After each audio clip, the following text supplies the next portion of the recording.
الهويه. ايه معنى الهويه؟ حتى برضو لان الهويه ده السؤال اللي هو التالي، السؤال بتاع الهويه لما انا بتكلم على الهويه كتعريف للثقافه.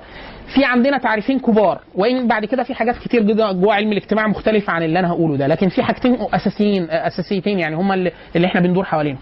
في ناس بتقول الهويه دي حاجه استاتيكيه موجوده الان، فاحنا هنا في مصر حاليا هويتنا ايه؟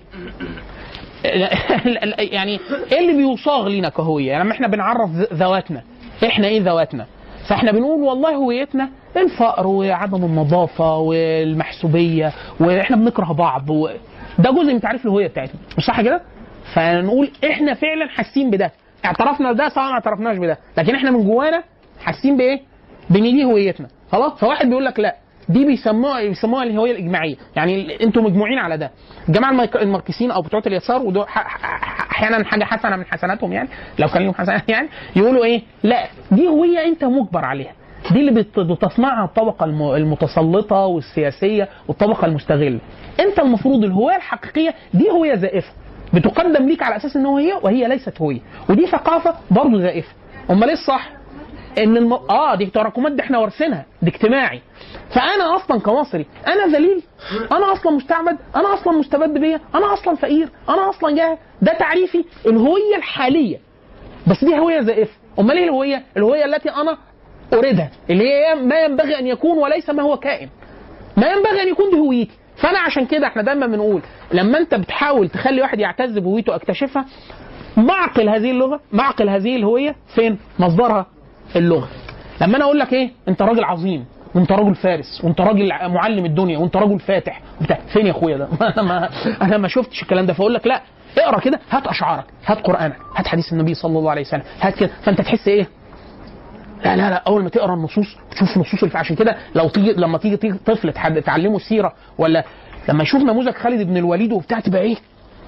تحس في لقطه مشهوره جدا على الفيسبوك، جايبين مسلسل ارطغرل اللي عاملينه الترك، وراجل كبير تركي قاعد في بيتهم، راجل كبير ولحيه بيضاء وماسك سيف، وهم المسلسل شغال وعمال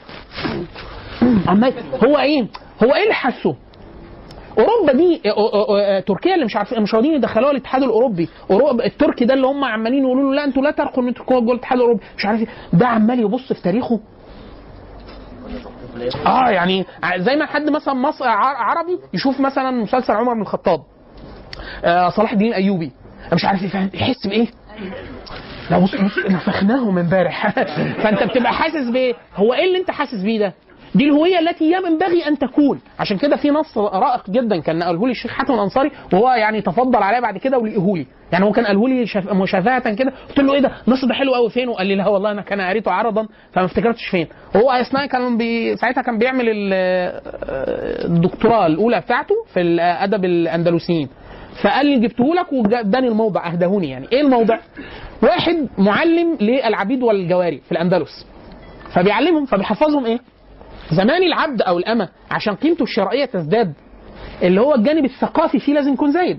فانا اجيب زي بالظبط لما حد حاليا يكون عايز حد ايه؟ عامل يساعده، سواق بتاع، فيقول لك لو واحد لبسه مظهره حسن ولغته كويسه وبيفهم الكلام وبتاع، ده احسن. ليه؟ برغم ان انا كده كده هدفع راتب، بس انا مش عايز ربوط، انا عايز حد ايه؟ فزمان كده انا هتشتري جاريه ولا عبد، ده في الاصل للخدمه، بس هو هيعمل ايه؟ لو الجواري بقى، لا الجواري كان يقول لك ايه؟ لا احنا عايزينها متعلمه وحافظه ادب وشعر وتعرف تضرب عود ومش عارف ايه، قصه مهارات تانية. فهو معدي عليه معلم العبيد الذكور، فبيحفظهم شعر، فرمى ودنه ليه؟ ده صاحبهم يعني، ده شغال عنده، ليه بيحفظهم ايه؟ اشعار عنتره. فراح مشاور له، تعالى، خده بعده، قال له ويحك تعلمهم شعر عنتره؟ فقال له طب مش ايه، مش احنا مش عايزين؟ قال له لا. قال له كده يعني ايه؟ يتنمروا ويرفضوا العبوديه. يعني انت عمال واحد طول اليوم بيقتل في الناس وعمال يفخر وعليا النعمه ما في حد احسن مني وبتاع، ده وهو اصلا ايه؟ في الاصل عبد ومش عارف ايه وبتاع، لا كده ده يتأبى. قال له امال ايه؟ قال له علمهم شعر المخنثين، الاشعار اللي هي بتاعت ايه؟ المياصه والدلع والبدع، هو ده الكلام اللي ايه؟ ده يقعد طول اليوم عمال متامل وثابته ومش عارف، يقعد قاعد متسهوك في نفسه كده، فده ايه؟ ده يسهل قياده.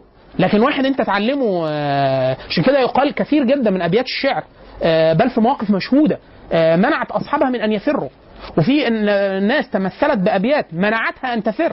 يعني يقال ان سيدنا معاويه بن سفيان في المعارك التي دارت بينه وبين سيدنا علي عزم ان يترك، الا انه تذكر بيت شعر. البيت معناه ان هو يعني وكانه الانسان يعني لو قتل فارك قتل يعني فانت تموت موته شريفه احسن. فقال لك والله تذكرت قول الشاعر كذا كذا كذا فثبت حتى انجلت. في شواهد كثيره جدا. عشان كده دايما يقولوا حافظ القران لا يفر. الصحابي اللي قالوا له نخشى ان نؤتى من قبل قال لا بئس حامل القران ان اتيته من قبل. ليه؟ وده حافظ ايه بقى؟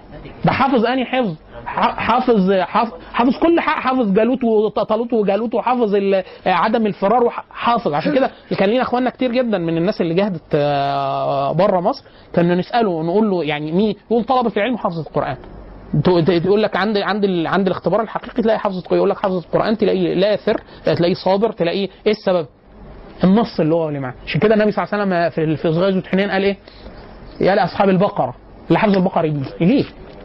هو نص لغوي، حافظ النص اللغوي. لا ده حافظ قصه طالوت وجالوت وحافظ ايات الجهاد، فما يمشيش ده، ما يجريش خلاص. عشان كده فعلا الابيات عشان كده كانوا الصحابه الاثر في تعليم الصحابه للصبيان كان اصحاب النبي صلى الله عليه وسلم، كان اصحاب النبي صلى الله عليه وسلم يعلمون اولادهم الغزوات والمغازي كالسوره من القران. يحفظوا الغزو ويقول عمل ايه، مين ضرب راح فين، مش عارف مين جاي ليه، من العزه وبتاع. فنفس الحكايه انت لما بتملا صدره باشعار فيها عزه وبتاع، ومنها اقوال النبي ومنها ايات القران ومنها، فتلاقيه صدره ممتلئ بحاجه ثانيه خالص اللي هي الهويه التي ينبغي ان تكون. عشان كده انا بقول للجماعه المركزين هنا دي ملمح كويس. فيقول لك لا، الهويه مش تعريف الهويه الكائنه، والا دي هويه زائفه. امال ايه الهويه؟ التفتيش عن هويه حقيقيه، هويتك انت، اكتشافك للهويه بتاعتك. خلاص؟ ده ملمح حسن جدا في الهويه. ففي ناس بتعرف الهويه بالهويه الزائفه اللي هي الموجوده، وفي ناس بتقول لا الهويه ما يكون. احنا مع الثانيه، احنا بنقول لا فعلا الهويه هويتنا احنا، لا انا عربي، انا مسلم، انا حفيد النبي صلى الله عليه وسلم، انا حفيد الصحابه، انا حفيد الفاتحين، انا حفيد الامه التي تشهد على العالم. ده احساس مختلف تماما جدا على احساس انه احنا في ذيل الامم، احنا اللي انتوا دلوقتي دول، وهؤلاء لا يمثلوا هويتي. انا هويتي حاجه ثانيه خالص. ده عشان كده الواحد بيحن ليه هويه ينبغي ان تكون، ده اللي بيستنقذه، ودي الخطوره في الاسلام. عشان كده دايما نقول خطوره الاسلام هو في الهويه المتخيله.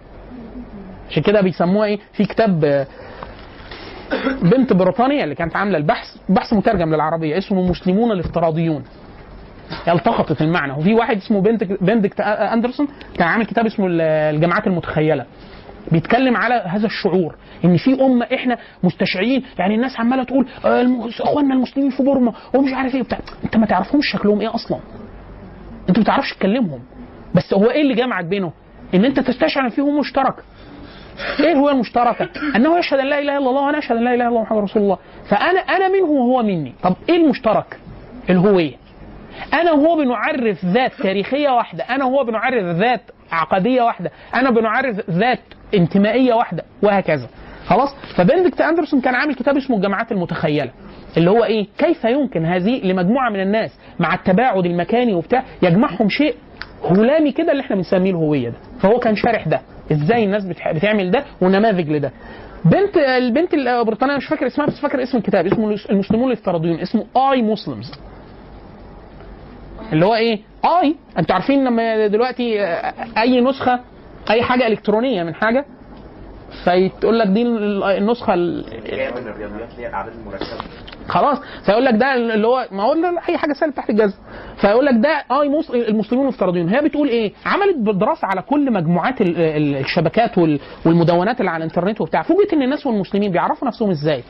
بيقول لك الناس بتخش، واحد من امريكا واحد من اندونيسيا، والناس كلها بتخش تتكلم بعض على اساس ان هم قاعدين في مكان واحده. فوكانهم، هي بتقول كده الخلاصه البحث، تقول استعاضوا على مفهوم ديار الاسلام التاريخيه. المسلمين كان عندهم تصور دار الاسلام دار كفر، عن ديار للاسلام متخيله في الكلاود. يعني ان احنا في الشبكه انا بخش السلام عليكم، بيتكلموا باي لغه بتصب في خلفيه واحده. تلاقي واحد امريكي داخل بيستفتي شيخ في مصر، شيخ في الحجاز. ايه المشترك؟ ازاي انت امريكا ومرجعيتك بره؟ ازاي؟ فهي تصورت قال لا ده هم شايفين نفسهم هي الدار الاسلام اللي هي دار الاسلام او دار الخلافه بس فيرتشوال. لما الصوره دي هتكتمل معاهم هينزلوها على الارض. وعامله ايه؟ بحث وصف لجميع المواقع الدعويه، المواقع النسائيه، المواقع الجهاديه، المواقع وعماله تلقط ضفر بتقول لا دي واضح ان هي هويه كامله متشكله بس ايه؟ بس افتراضيه، بس هي على ايه؟ على الشبكه. بس هي التقط موضوع الايه؟ يعني في هويه ما احنا بنعرف بها انفسنا. خلاص؟